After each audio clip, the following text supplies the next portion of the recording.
Gujarat spark today news સરહદ પર વિકાસ કામોના સંકલ્પનો સૂર્યોદય ઉગ્યો છે। મુખ્યમંત્રી શ્રી ભૂપેન્દ્રભાઈ પટેલે બનાસકાંઠા જિલ્લાના ₹358.37 કરોડના વિકાસ કાર્યોને ભેટ આપી છે। સરહદ પર વિકાસના સંકલ્પના સૂર્યોદય સાથે મુખ્યમંત્રી શ્રી ભૂપેન્દ્રભાઈ પટેલે સીમાવર્તી સુઈગામ નડાબેટ ખાતે ₹358.37 કરોડના વિવિધ વિકાસ કાર્યોનું ખાતમુહૂર્ત કર્યું છે, લોકાર્પણ પણ કર્યું છે। બનાસકાંઠા જિલ્લાને એક વિકાસની ભેટ આપી છે। સરહદી વિસ્તારના વિકાસની નવતર રાહ સાથે તેમણે વિવિધ વિકાસના કાર્યોનું ખાતમુહૂર્ત કરી ₹55.68 કરોડના વિકાસના કાર્યોનું ખાતમુહૂર્ત કરાયું છે। એના માટેની વ્યવસ્થા ઊભી કરવી પડે।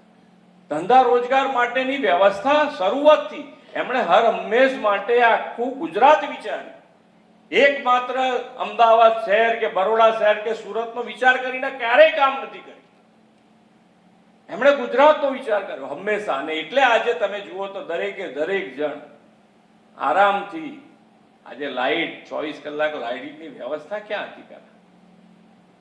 પણ આખા ગુજરાતમાં એ હતા તારે જ વ્યવસ્થા કરી। તો આજે તમને આજે જીઆઈડીસી લઈ આવ્યો છો તો તમને ખબર છે કે લાઇટ પાણી ને રોડની વ્યવસ્થા છે એટલે જીઆઈડીસી નો વિચાર આવે। નહીં તો વિચાર કેવી રીતે? લાઇટ જ ના હોય તો કોણ ધંધો કરવાનો? કેવી રીતે ધંધો કરવાનો? એટલે સુઆયોજન કરકી કેટલો વિચાર માંગી લે, કેવી રીતનું વિઝન હોઈ શકે એ આપણે ધીમે ધીમે એક એક વસ્તુ લઈને તમે વિચાર કરો તો તમને લાગે કે શું વિચાર છે ને કેવી રીતે આગળ વધવું। નડાબેટનો વિચાર તમે ધીમે ધીમે ધીમે આ ડેવલપ થતું જાય છે।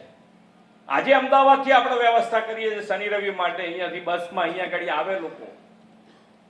પ્રવાસન સ્થળ તરીકે આનું ડેવલપમેન્ટ ખૂબ સારું થવાનું છે। એમનું માર્ગદર્શન, એમના વિચારો આપણને મળ્યા અને આપણે ડેવલપમેન્ટ એ પ્રમાણે આગળ વધારી ગયા છે। આપણે ગ્લોબલ વોર્મિંગની વાતો કરતા હોઈએ ઘણી વખત। ગ્લોબલ વોર્મિંગમાંથી બહાર નીકળવાનું શું?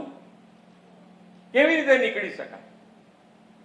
તો એના માટે એક જ છે કે ભાઈ આપણે જેટલું ગ્રીન કવર વધારીએ એટલે કે જેટલા ઝાડ વધારે ઉગાડીએ એટલો આપણને ફાયદો થાય ને એમાંથી બહાર નીકળાય। તો એના માટે પણ એમનો વિચાર આપણી સંવેદના સાથે, આપણા ભાવ સાથે જોડ્યા। એક પેડ માં કે નામ, દરેક જણને એમ થાય કે મારે એક ઝાડ તો ઉગાડવું જ પડે મારી માતાના નામે। દરેક જણ નાનો હોય કે મોટો હોય બધા એને માતા હોય। અને ત્યારે જુઓ દરેક જણ એની પાછળ લાગ્યું છે। એટલે નાની નાની વસ્તુઓ છે પણ નાની નાની વસ્તુઓ સ્વાસ્થ્ય માટેની વાત છે। માનનીય મુખ્યમંત્રી શ્રી અહીં આવ્યા, તમે બધા સાક્ષી છો કે છેલ્લા કેટલાક વર્ષોની યાત્રાને કારણે કરીને નડાબેટ આપણું જે રણ હતું, રણની જગ્યાએ એક ટુરિઝમ સેન્ટર બન્યું અને આવું સપનું અહીંયા મોદી સાહેબે જોયું હતું અને એ સપનું આ ધરતી ઉપર સાકાર થવાનું આજે પ્રત્યક્ષ આપણે જોઈએ છીએ તો કેટલો હૃદયથી રાજીપો થાય। મુખ્યમંત્રી શ્રી બન્યા પછી લગભગ બીજી કે ત્રીજી વખત અહીંયા આ છેક બોર્ડર સુધી માન્ય ભૂપેન્દ્રભાઈ પટેલ સાહેબ પહોંચ્યા છે। એટલે છેલ્લું ગામ આવીશ તો ક્યાં તો છેલ્લા ગામ સુધી આવીશ। મારે આજે અભિનંદન એ માટે આપવા પડે કે સંવેદના પ્રજા પ્રત્યેની કેટલી હોય। તો માન્ય મુખ્યમંત્રીશ્રીએ આજે કાર્યક્રમ કરવાનો હતો તો અહીં તો આપણે માન્ય મુખ્યમંત્રીશ્રીનું નામ પડે એટલે કેટલા ચારે બાજુથી બધા આવે ને, પણ એમણે કીધું કે બધાને હું એમને મળીશ પણ કોઈ મંડપનો ખર્ચો મારે નથી કરવો, નહીંતર એ પ્રજા ઉપર ખર્ચો આવે। વસ્તી આવે તો એસટીનો કેવો ખર્ચો આવે તો એ પ્રજા ઉપર થાય। તો મારે શાંતિથી આવીને ઉદ્ઘાટન કરીશ। જે વ્યવસ્થા છે એની અંદર તમે હોલમાં બધા આવે અને બાકી સ્વાગત માટે ખૂબ લોકો આવે। અહીંથી સુઈગામમાં પણ હજારોની સંખ્યામાં હતા, અહીંયા બહાર પણ હજારોની સંખ્યામાં હતા।